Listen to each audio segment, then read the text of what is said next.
నాకు సరిపోలేదని చెప్పిన సందర్భాలు ఉన్నాయి అధ్యక్ష. వాళ్ళ దగ్గర ఇన్ఫర్మేషన్ అధ్యక్ష తీసుకున్నాక అధ్యక్ష, ఒకవేళ కనుక నేను చెప్పింది తప్పైతే కనుక అధ్యక్ష, ధర్నాలు చేయలేదు లేకపోతే కలెక్టరేట్ ముందు ఆందోళన చేయలేదు అనుకుంటే కనుక అధ్యక్ష, నా మాటలు రికార్డింగ్ తొలగించింది అధ్యక్ష. ఒకసారి చెక్ చేసుకున్నాను అధ్యక్ష.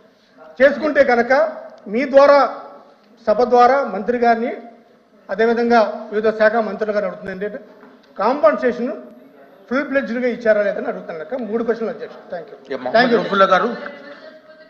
మహమ్మద్ రుఫుల్లా గారు. అధ్యక్ష ధన్యవాదాలు అధ్యక్ష.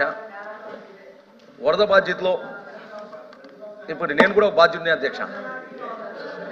ఇప్పుడు దేనికంటే ఆ సింగ్నగర్లో ఉంది అధ్యక్ష మా ఇల్లు. సింగ్నగర్లో వచ్చి మా ఇల్లు ఉంది అధ్యక్ష.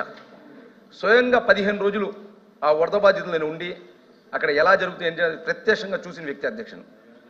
అసలు ఆదివారం రోజు 6 గంటలకి చాలా చక్కగా బాగుంది అధ్యక్ష. అందరు నేను పొద్దున్న మసీద్కి వెళ్ళి వచ్చా అధ్యక్ష. అనుకోకుండా 7 గంటల నుంచి స్టార్ట్ అయింది అధ్యక్ష. ఇప్పుడు 10:30కి ఫుల్ ఫ్రెషర్గా ఇక్కడ దాకా అందరూ మునిగిపోయారు అధ్యక్ష. అసలు ఈ వరద నీరు వచ్చే ముందు అధికారులు ఏం చేస్తున్నారు అధ్యక్ష? ఒకసారి నా తెలియపరచాలిగా. అక్కడ చాలా లోతున్న ప్రాంతాలు, ఏంటంటే చాలా లేబర్స్ ఎక్కువ, ఎవరికి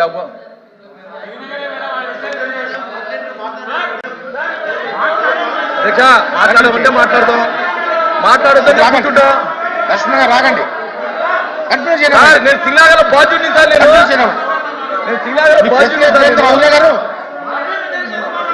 సార్. ఇది రాజకీయం కాదు సార్, ఇది జనాలకి అవసరం పడే సమస్య సార్. ఇది రాజకీయం కాదు సార్, దయచేసి రాజకీయం పక్కన పెట్టండి. ఇది చాలా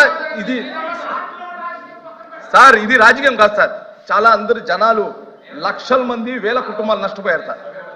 లక్షల మంది సార్ నష్టపోయింది.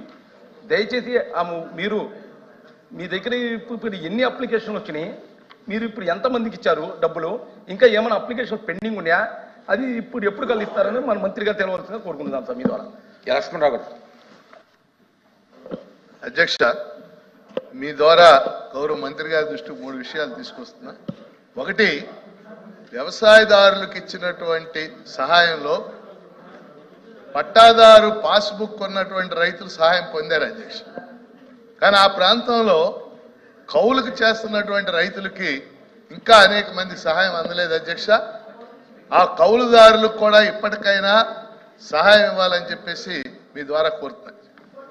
రెండవది, అక్కడ బుడమేరు ప్రాంతంలో సింగ్నగరు, కండ్రిక, జక్కంపూడి ఆ ప్రాంతాలు నేను కూడా వెళ్ళా అధ్యక్ష. ఆ ప్రాంతంలో ఉన్న అనేక పాఠశాలలు, జూనియర్ కాలేజీలు గవర్నమెంట్ అధ్యక్ష, అవన్నీ కూడా మునిగిపోయినాయి. వాటి గోడలు మొత్తం నానిపోయినాయి అధ్యక్ష 10 రోజులు. ఇవాళ ఆ స్కూల్స్ వాల్స్ ఇవన్నీ కూడా చాలా బలహీనంగా ఉన్నాయి.